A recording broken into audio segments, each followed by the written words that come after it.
Bismillahirrahmanirrahim. Assalamualaikum warahmatullahi wabarakatuh. Semoga selalu dalam keadaan sehat semuanya.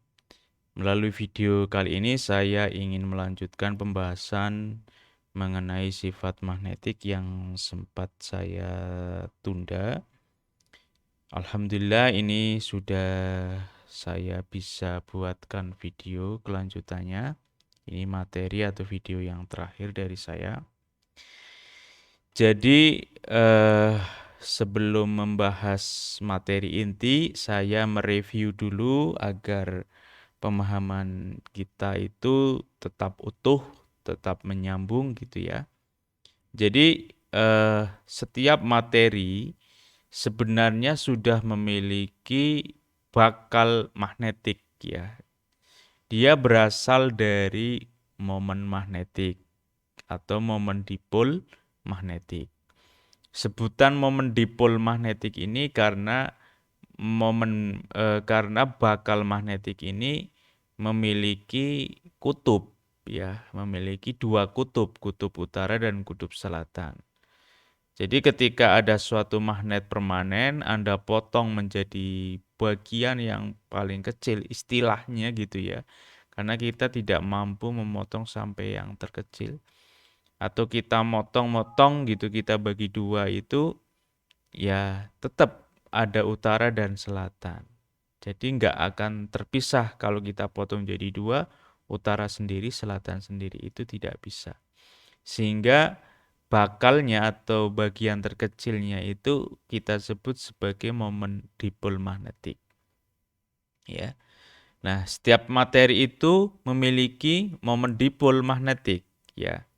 Ya, berasal dari mana? Berasal dari moving charge, gerakan dari elektron ya. Gerakan itu sudah kita pelajari pada materi sebelumnya, yaitu ada spin dan ada orbital ya. Jadi dia memutar pada dirinya sendiri, kemudian dia juga memutar pada inti membentuk suatu orbital. Nah, gerakan muatan ini menghasilkan suatu momen dipol ya, momen yang arahnya itu selalu tegak lurus dengan areanya seperti ini. Kemudian materi ini akan menjadi magnet ya, akan menjadi magnet atau meningkatkan kemagnetannya ketika diletakkan di daerah yang memiliki medan magnet luar. Jadi dia diletakkan di medan magnet luar. Nah, jadi harus ada magnet luar ini yang memicu dia memperlihatkan dia memiliki sifat kemagnetannya ya, semakin kuat atau dia sebenarnya tidak bisa kemagnetannya rendah atau tidak sama sekali gitu ya. Jadi untuk merespon, untuk merespon materi itu dia punya sifat magnet atau enggak itu dengan meletakkan medan magnet bahan tadi, material tadi di dalam medan magnet. Nah, meletakkan itu yang kemudian sampai saat ini kita sepakati dengan sebutan cara membuat magnet gitu ya. Yaitu ada 3 cara. Dililiti arus. Jadi ketika kita meliliti kawat berarus pada suatu logam, itu sebenarnya kita memberikan atau meletakkan logam tadi di di suatu medan magnet. Karena arus yang mengalir itu menghasilkan medan magnet. Itu sudah Anda pelajari di perkuliahan listrik magnet gitu ya. Nah, ada hukum Biot-Savart gitu ya. Kemudian ada Faraday gitu. Jadi tadi 3 cara membuat magnet: dililiti arus, menginduksi. Induksi itu maksudnya ada magnet permanen, nanti logam tadi diletakkan di di sekitarnya, nanti dia terpengaruh medan magnet. Kemudian yang ketiga adalah digosok ya, logam tadi digosok pada magnet permanen. Dengan suatu magnet permanen. Nanti dia akan menghasilkan atau mendapatkan respon. Nah, respon-respon materi tadi ya, respon-respon suatu materi itu berbeda-beda ya. Berbeda-beda. Ada yang semakin dengan adanya medan magnet luar sedikit saja dia langsung jadi kuat medan magnetnya. Ada juga yang dia justru ternyata kebalikannya atau bahkan responnya sedikit. Lah respon besar kecilnya itu yang kita sebut sebagai susceptibility atau suseptibilitas magnetik. Suatu angka yang mengindikasikan respon suatu magnet luar terhadap material yang ada di dalamnya atau sifat kemagnetan yang ada di dalam logam tadi. Ya, jadi ini bersifat melekat pada suatu materi. Setiap materi itu memiliki respon-respon atau nilai suseptibilitas yang berbeda-beda. Nanti kita bicara lebih detail ya. Nah, ini. Jadi kita sudah tahu ketika ada suatu logam ya. Ketika ada suatu logam, nah ini dia memiliki spin dan orbital yang ada di dalam materi ini. Kemudian diletakkan atau dililiti oleh kawat berarus, maka menghasilkan medan luar ini, medan luar. Nah, maka di sini terjadi pensejajaran ya, pensejajaran arah momen dipol.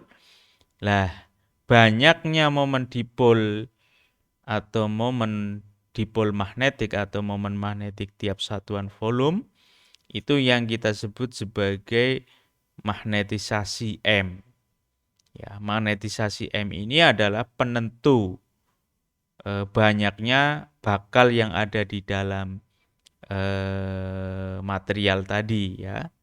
Nah, jadi magnetisasi M ini adalah ya, kalau kita lihat dari persamaannya itu jumlah net, jumlah seluruh momen dipol tiap volume. Ya, kalau suatu variabel atau suatu besaran dibagi volume itu bisa disebut sebagai kerapatan. Nah, jadi setiap materi itu di sini dikatakan penentunya kalau M-nya semakin banyak berarti momen dipolnya itu semakin banyak atau semakin rapat ya, semakin rapat itu ya semakin banyak gitu. Nah, ternyata menurut Ampere teori awalnya atau teori klasik itu dia mengatakan dengan adanya orbital atau gerakan muatan ini, maka yang di bagian tengah ini akan saling meniadakan. Coba Anda amati ini putarannya melawan jarum jam ini juga sama, maksudnya ini dan ini tumbukan gitu ya. Artinya dia saling meniadakan. Nah, sehingga kecenderungan ya ini tidak mutlak, kecenderungannya itu yang bagian permukaan ini adalah yang dominan, ada gerakan yang dominan, sehingga di sini disebutkan adanya gerakan elektron atau adanya arus ya, adanya arus permukaan ini menurut Ampere ya. Nah, kemudian kita berbicara lebih spesifik lagi tentang medan magnet. Karena kalau kita berbicara pada benda yang pada proses pemagnetan ya, itu kental sekali dengan medan magnet. Artinya kan kalau logam ingin jadi magnet, maka dia harus ditaruh di dalam medan magnet luar. Lah, kita harus mendefinisikan secara spesifik, secara makroskopis ya tentang medan magnet itu sendiri. Nah, di sini medan magnet itu dibedakan menjadi dua. Ya, ada B dan ada H. ya. Nah, jadi medan magnet di sini ada B dan ada H. Nah, H itu apa? H itu di sini didefinisikan sebagai intensitas medan magnetik sebutannya ya. Intensitas medan magnetik ya. Ini berasal medan magnet yang berasal dari eksternal.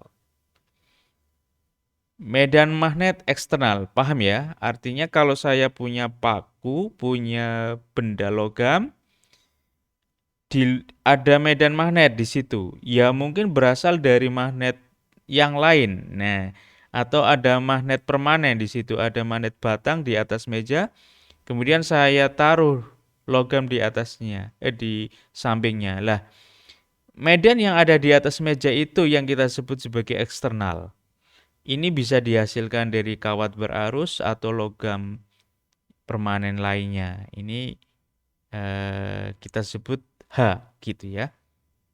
Nah, besarnya medan magnet yang dihasilkan oleh H ini atau intensitas medan magnet ini setara dengan mu0 kali H-nya ya. Kemudian di sini mu0 kali H untuk ketika prosesnya itu di dalam medium. Kalau di sini dikatakan ada free space ya, permeability free space atau mu0 itu permeabilitas ruang hampa atau ruang vakum gitu ya. Kemudian yang di sini pada material. Ini non free space ya, diedit nanti. Nah, jadi H itu dari luar. Oke, pegang ya konsepnya. H dari luar. Lah, B itu apa? B itu adalah total ya, total medan magnet yang terjadi pada logamnya. Ya, yang terjadi dalam logamnya. Padahal logam itu sendiri memiliki medan magnet yang kita sebut sebagai magnetisasi M. Ini M itu adalah kumpulan dari momen dipol ya, ya enggak? Jadi B ini adalah total yang ada di dalam logam M ya. Berarti totalnya adalah dari luar B0, dari luar ada unsur H ditambah dengan yang ada di dalamnya. Gitu ya. Jadi ternyata medan magnet yang dari luar tadi ternyata memberikan kontribusi pada suatu logamnya. Ya, jadi total yang ada di dalam logam adalah pengaruh dari luar dan dari dalam, intrinsik dan ekstrinsik gitu ya.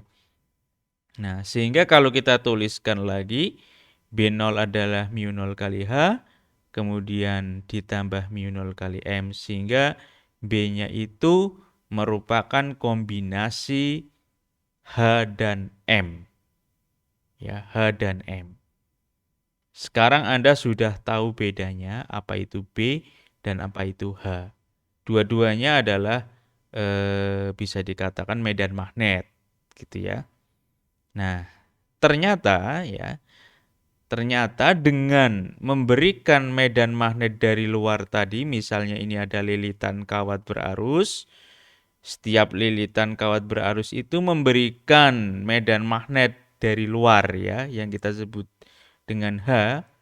Ternyata dengan adanya H dari luar ini mampu mengubah atau meningkatkan atau M-nya itu mengalami perubahan jumlahnya atau apa ya? Iya, jumlahnya ya. Atau nilainya M ini mengalami berubah. Lah berubahnya itu bisa saja positif, bisa saja negatif. Besarnya M itu bisa naik, bisa turun gitu ya. Nah, atau arahnya juga bisa searah, bisa berlawanan. Positif dan negatif itu maksudnya arahnya tadi ya. Bergantung pada apa? Bergantung pada karakteristik dari material itu yang kita sebut sebagai suseptibilitas, yaitu kappa ini. Ini simbol X boleh atau ini namanya kappa ya atau C. Nah, Jadi kappa ini atau nilai suseptibilitas itu adalah faktor pengali dari M ya. Jadi M itu sama dengan suseptibilitas kali H.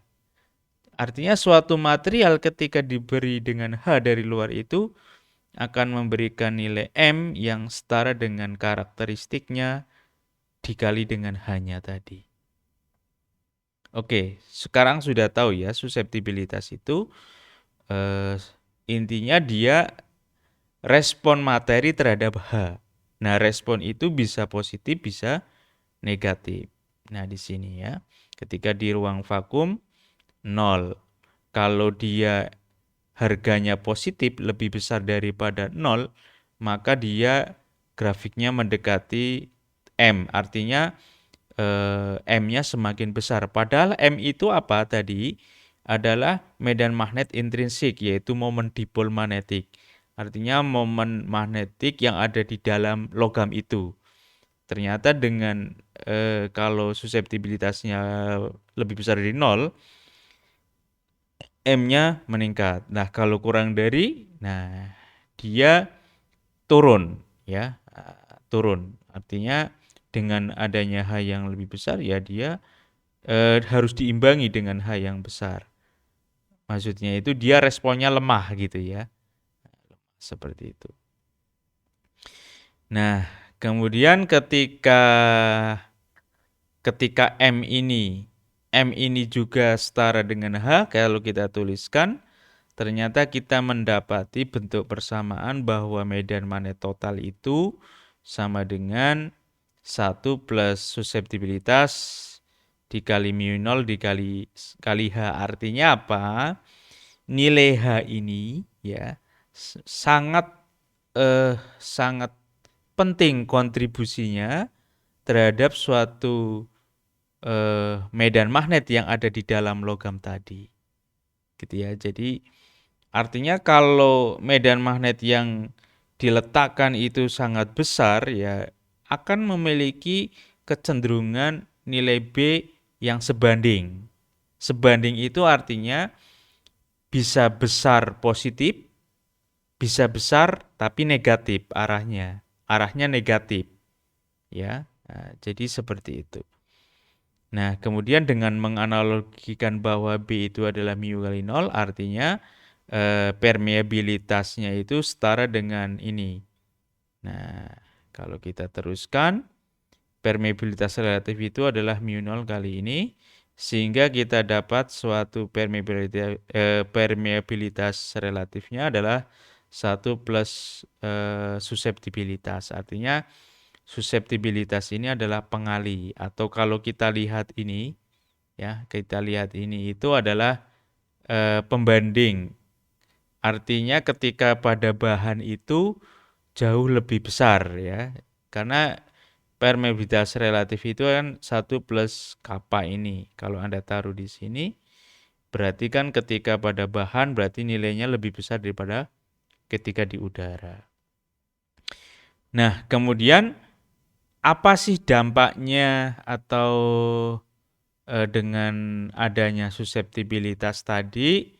Ternyata respon dari bahan-bahan logam itu beragam, sehingga menghasilkan suatu pengelompokan klaster-klaster atau kelas-kelas terhadap bahan-bahan tertentu. Karena respon tadi kan ada yang positif, ada yang negatif, ada yang sedikit gitu ya. Nah, klaster ini atau klasifikasi bahan-bahan ini ditentukan ya, yang utama ditentukan oleh nilai atau respon terhadap materinya oleh suseptibilitasnya tadi. Ya, jadi yang kita bahas di sini nanti ada 3 kelompok, ada diamagnetik, kemudian ada paramagnetik dan ferromagnetik. Nah, gitu ya. Sekarang yang pertama diamagnetik. Diamagnetik itu adalah bahan dengan nilai suseptibilitas negatif. Bayangkan, suseptibilitas negatif. Jadi dia itu ternyata arahnya kebalik, negatif gitu ya, dan sangat kecil. Dan sangat kecil artinya berarti memberikan respon yang sedikit terhadap magnet luar. Ya, ketika magnet luar diberikan itu ternyata momen dipol M itu hanya sedikit yang merespon. Maksudnya kayak gitu dan responnya pun arahnya berlawanan. Nah, sebagai ilustrasinya di sini ini kosong kemudian ketika diberi medan magnet luar, nah dia arahnya momen dipolnya justru kebalik seperti ini dan dia sedikit, ya, sedikit. Artinya ya sifat kemagnetannya sedikit gitu ya. Kecil sekali gitu ya. Sangat kecil. Medan magnet eksternal yang diberikan pada bahan ini akan mengubah susunan konfigurasi momen dipol magnetik M ya, sehingga memiliki total momen dipol magnetik yang jumlahnya sedikit dan arahnya melawan medan magnet yang diberikan. Gitu ya. Kemudian material yang bersifat diamagnetik memiliki molekul yang berpasangan, akibatnya momen magnetic spin yang dihasilkan saling meniadakan. Sehingga momen magnetik totalnya hanya dipengaruhi oleh momen orbital. Ya, jadi yang ada di sini adalah momen orbital. Ya, ya berarti kan bakalnya aja sudah sedikit ya. Ini contoh materialnya apa ya? Di sini ada Cu, Au, Ag, air, hidrogen gitu ya. Nah, material-material seperti ini. Kemudian nilai susceptibilitasnya tidak bergantung pada temperatur. Artinya dia kalau suhunya naik atau turun itu dia tidak terpengaruh. Ya, dia ya ini Anda sebut juga dengan magnet, tidak bermagnet ya. Tapi sebenarnya dia ada tapi kecil sekali sehingga tidak nampak gitu ya. Sifat diamagnetik ini terdapat pada semua material. Jika suatu material bersifat paramagnetik atau ferromagnetik berarti sifat diamagnetiknya sangat kecil sehingga tidak nampak. Jadi semua material itu sebenarnya memiliki sifat ini, ya. Cuman nanti ketika ada sifat lain pada materi itu yang dominan, ya, misalnya ferromagnetiknya yang dominan, ya, jadi dia tidak kelihatan. Kalau tidak ada ferro dan paramagnetik, ya dia bendanya bersifat diamagnetik, gitu ya. Kemudian paramagnetik. Jadi paramagnetik ini bahan dengan nilai susceptibilitas positif, nilainya kecil. Nah, ini yang disebut sebagai magnet sedang, istilahnya kayak gitu ya. Jadi susceptibilitasnya positif, artinya kalau positif itu ketika ada respon medan magnet arahnya ke atas, maka dia kecenderungan dipolnya ini momen magnetiknya ini diarahkan searah dengan magnet eksternal ini. Nah, cuma dia meresponnya kecil ya. Nah, dan uniknya itu ketika di remove ya, maksudnya hanya itu dicabut, dia kembali acak lagi seperti ini. Ya. Medan magnet eksternal yang diberikan pada bahan ini akan mengubah susunan konfigurasi. Ya, kecil tidak semua ya dengan medan magnet eksternal yang diberikan. Jika dibandingkan sifat diamagnetik, sifat magnetik ini jauh lebih kuat ya. Ya, akan tetapi ketika tidak ada pengaruh medan magnet, maka susunan magnetik ini kembali acak. Ini yang kadang disebut sebagai magnet sementara kayak gitu. Karena ini bahan-bahan seperti ini contohnya ya aluminium, Mn, ini W itu apa ya? Ini nanti saya revisi ya, saya cek. Kemudian nilai susceptibilitasnya bergantung pada temperatur, ya. Artinya ini kalau kita amati nilai susceptibilitasnya sebanding dengan 1/T, artinya semakin tinggi suhunya, berarti nilai susceptibilitasnya semakin rendah. Artinya responnya semakin rendah. Artinya dengan adanya H itu tidak begitu merespon. Artinya akan kacau, akan acak ya.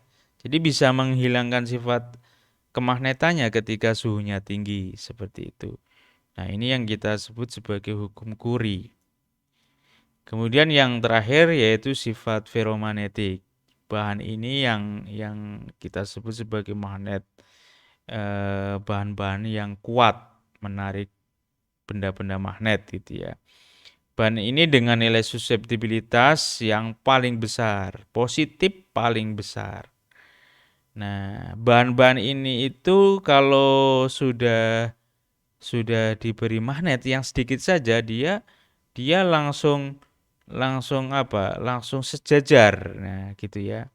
Kenapa? Karena dia itu memiliki interaksi satu sama lain, momen magnetiknya itu yang kita sebut sebagai quantum mechanical exchange instruction.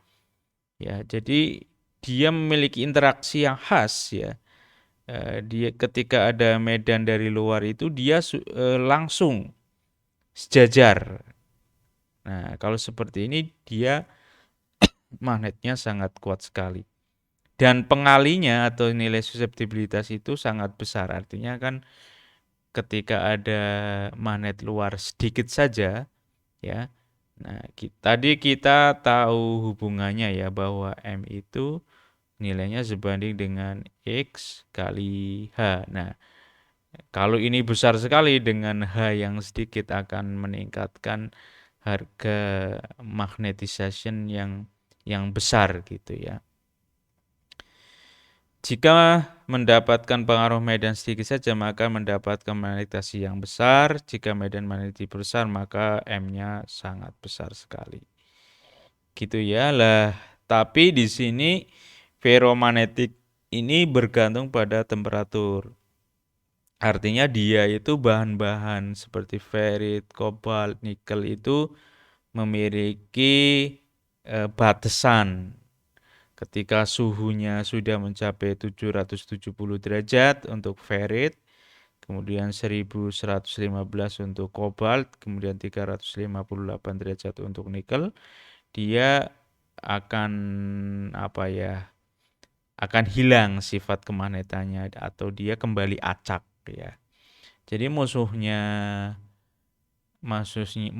magnet itu ya suhu gitu ya. Untuk benda-benda yang memiliki sifat kemagnetan itu biasanya suhu. Makanya di buku sekolah itu bagaimana cara menghilangkan magnet? Salah satunya adalah dipanaskan. Nanti susunannya kembali acak gitu ya. Baik, mungkin itu saja yang dapat saya berikan.